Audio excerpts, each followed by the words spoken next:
Salamlar herkese. Kanalımıza hoş gelmişsiniz. Bugün Alman dilinde çok vacib mövzulardan biri olan sifətin dərəcələri mövzusunun davamı olaraq superlatif, yəni üstünlük dərəcəsini öyrənəcəyik və ardından öyrəndiklərimizə dair kiçik test edəcəyik. Hazırsınız? Elə isə başlayaq. Alman dilində superlatif adətən belə düzəlir. Am plus sifət və sten sonluğu. Misal olaraq klein, am kleinsten. Burada am və sten birlikdə işlənir və ən mənasını verir. Schnell, am schnellsten. Interessant, am interessantesten. Das Auto ist am schnellsten. Bu maşın ən sürətlidir. Das Buch ist am interessantesten. Bu kitab ən maraqlıdır. Bəzi sifətlərdə isə sadəcə sten yox, esten istifadə olunur. Bunun səbəbi qrammatika yox, tələffüzü asanlaşdırır. Əgər sifət artıq çətin tələffüz olunan hərflərlə bitirsə, biz araya bir e saiti əlavə edirik ki, tələffüzü asanlaşdırsın. Əgər sifət bu hərflərlə sonu d, t, s, s-set, z ilə bitirsə, bu zaman esten istifadə olunur. Alt, am ältesten.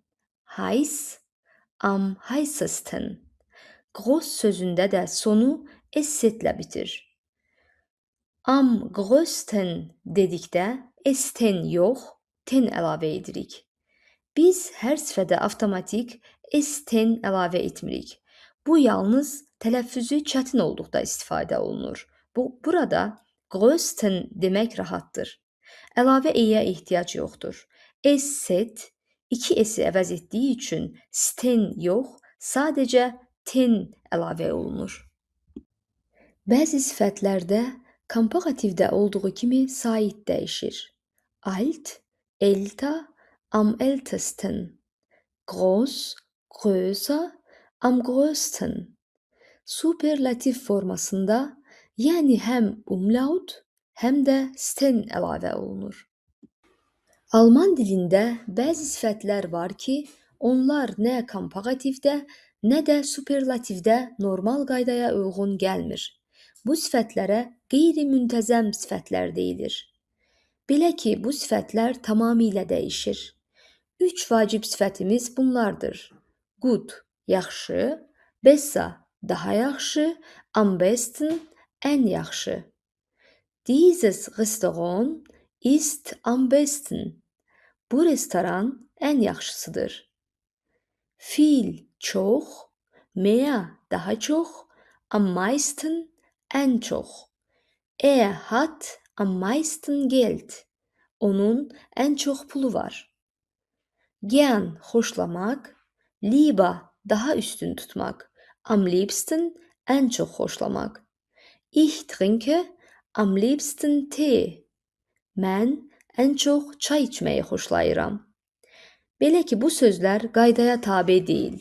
Ona görə də onları ayrıca öyrənirik. Alman dilində superlativ cümlələrində əsas qayda belədir. Subyekt plus köməkçi feil plus am, sifət və sten sonluğu. Sadə nümunəyə baxaq. Das Haus ist am größten. Bu ev ən böyükdür. Burada das Haus subyekt, ist köməkçi feil, am größten isə superlativ formasıdır. İndi superlativ qaydasını öyrəndik, amma ən vacibi onu praktikada istifadə edə bilməkdir. Ona görə keçək tapşırıq hissəsinə.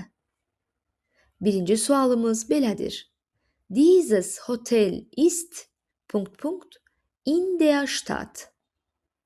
Variantlara baxaq. Variant A, teuer.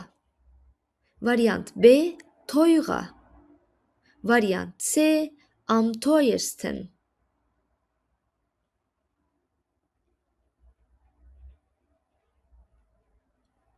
Bəli, düzgün cavab variant C, am teuersten.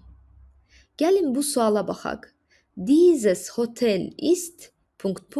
in der Stadt. Burada in der Stadt ifadəsi var. Yəni biz bir şəhərdəki oteldən danışırıq. Belə ki, müqayisə yox, ən üstün olanı seçməliyik. Əgər bir qrup içində ən mənası varsa, biz superlativ istifadə edirik. Am, sifət və sten sonluğu. Teuer, teurer, am teuersten. Dieses Hotel ist am teuersten in der Stadt. Bu otel şəhərdə ən bahalıdır. Digər variantlara baxaq. Teuer sadəcə bahalıdır. Müqayisə yoxdur. Teurer daha bahalıdır. Amma burada daha müqayisəsi yoxdur. İkinci sualımızla davam edək. Er ist Schüler in der Klasse. Variant A. Fleißig. Variant B. Am fleißigsten. Variant C. Fleißiger.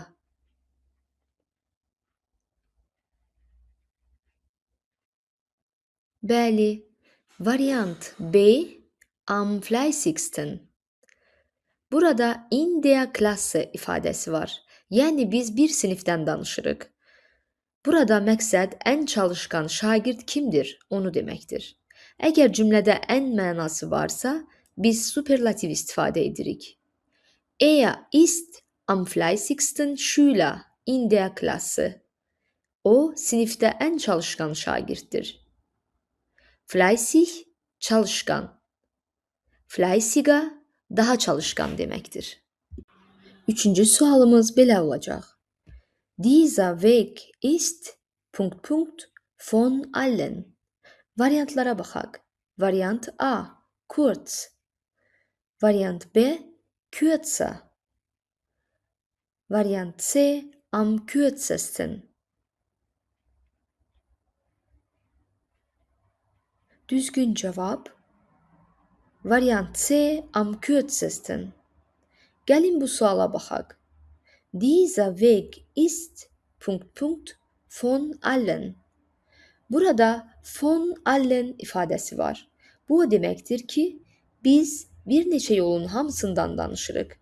Yəni yollar var. Biz ən qısa yolu seçməliyik. Dieser Weg ist am kürzesten von allen. Bu yol hamısından ən qısadır. Növbəti sualımız belədir. Welches Fach ist ... für dich? Variantlara baxaq. Variant A.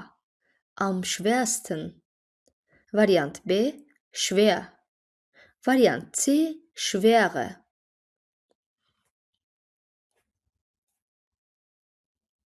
Variant A. Am schwersten.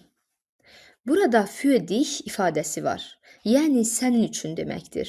Belə ki, burada bir neçə fən var və biz onların içindən ən çətin olanı seçirik. Bu isə superlativ deməkdir. Superlativdə biz am, sifət və sten sonluğu istifadə edirik. Schwer, schwere, am schwersten. Welches Fach ist am schwersten für dich? Sənin üçün hansı fən ən çətindir?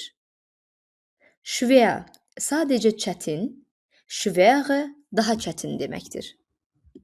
Sonuncu sualımız belədir. Was ist ... für dich Kaffee oder Tee? Variant A. Gut. Variant B. Am besten. Variant C. Besser.